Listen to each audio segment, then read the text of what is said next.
The time and circumstance has changed since 1965. It's not the same conditions in society that when Prabhupada was preaching. Or if we went down to the local park and started chanting, it might be a curiosity, but it wouldn't really attract anyone. Times have changed. Society has become even more degraded than it was in 1965. So our tactics also have to change. We have to be able to search out the people who are qualified and who have the desire to accept this spiritual knowledge as it is. It's not easy. Manusham are sahasreshu. Out of many, many thousands of human beings, one may be qualified to actually understand this knowledge. So if we just go out on the street and try to filter people from there, I mean, we tried it. We didn't go on the street exactly, but we went to like New Age course places and we were giving courses, and that's how those videos got on YouTube, from the courses we gave. And out of many, many courses, actually we only got 2 people that have become associates. So all that work, months and months of work, it got us on YouTube though. And from YouTube now we're getting about 25,000 views every month. And from that many people are coming to the site. So we had to go through that to get there. Anyway, what we found was that society has become so degraded and so much influenced by impersonalism and atheism that it's very difficult to find anyone who can understand this teaching. That means, if you tried to preach in America, Krishna Prapti, I can't imagine, how you would go through enough people to find even one who's really qualified to be a devotee.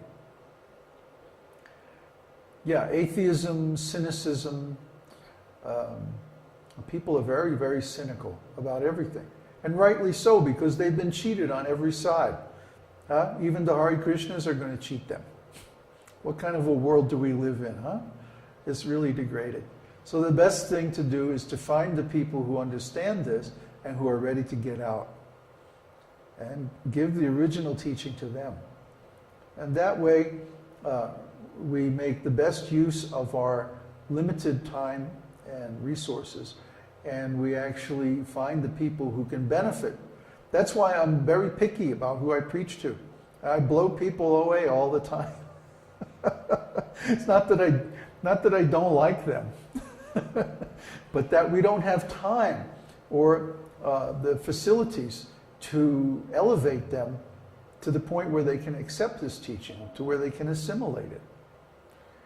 Krishna Prapti says he's the oddball. Well, I don't know. You seem pretty straight on to me. Oh, Florian is German, Krishna Prapti. You have to talk to him in English. I mean regular English, not slang. The oddball means somebody who doesn't fit in. Yeah, not the average person. Well, no devotee is average. Everyone who is a devotee of Krishna is exceptional in some way. I think that's the one common thing that I found among all the devotees that I ever met. They're all amazing people. They're all exceptional. They're all outstanding people in some way. And it's just really terrible that there hasn't been a way for us to bring the devotees together who are sincere, and so that we can advance in devotional service and associate with one another. That's another reason why we're preaching on the internet, because eventually this course thing or this satsang thing that we have going on the video conferencing will grow. Next year, you'll see, it will grow very big. And we'll be able to reach many, many people this way. So we're just rehearsing for that. We're just getting ready for that. This is just the beginning. I'm looking forward to having satsangs where we have a whole room full of people here and talking with many roomfuls of people all over the world. That would be very cool. Yeah, I mean, you get this preaching in ISKCON where they say ISKCON is Srila Prabhupada's body. So you can't leave ISKCON. Huh? Until they don't like you anymore, and then you get out. But if ISKCON was Srila Prabhupada's body, then why are they changing the books? If Srila Prabhupada's body is ISKCON, why would they change the books? Or why wouldn't they accept Srila Prabhupada's management instructions like the direction of management? Srila Prabhupada wanted the GBC to be elected from among the temple presidents. Yeah. Again, it's that desire for prestige, distinction, adoration, all that. So they made ISKCON from a democracy into dictatorship. We want to bring Krishna consciousness back to the original form, where each student has a personal relationship with a self-realized teacher. If that means we can only have half a dozen disciples, that's fine. The whole point is that purity is the force. Even though Prabhupada actually didn't say that. If you read the original conversation, some other devotee brought that saying in. It comes from somewhere else. And they suggested to Srila Prabhupada that we use it as a motto, and Prabhupada approved it.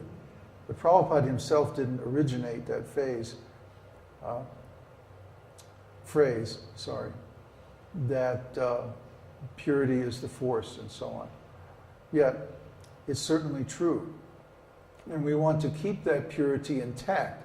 That's why we're doing the teaching on the internet, so that we don't have to deal with the complexity of having many centers, many teachers, and who knows what they're up to. That's a big mess. So we're just doing it very simply, very singly, and even if it's small, that's okay. That's all right. Because by the purity of the teaching, then its force will be there. And even, hundreds of years in the future, people will understand how the tree of Lord Chaitanya branched, and that certain branches became useless. Just like the descendants of Advaita Acharya are described in Chaitanya Charitamrita, that branch became useless.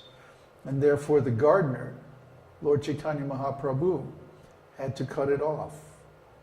So we'll also see the same happening with these various nonsense organizations once their purpose is fulfilled. They also have a purpose in this whole thing, and they're doing it very nicely to spread the name and fame of Krishna all over the world. But once that is established, then the real work is going to be in esoteric schools like ours, where you can have a personal relationship with a spiritual master. That's the whole point.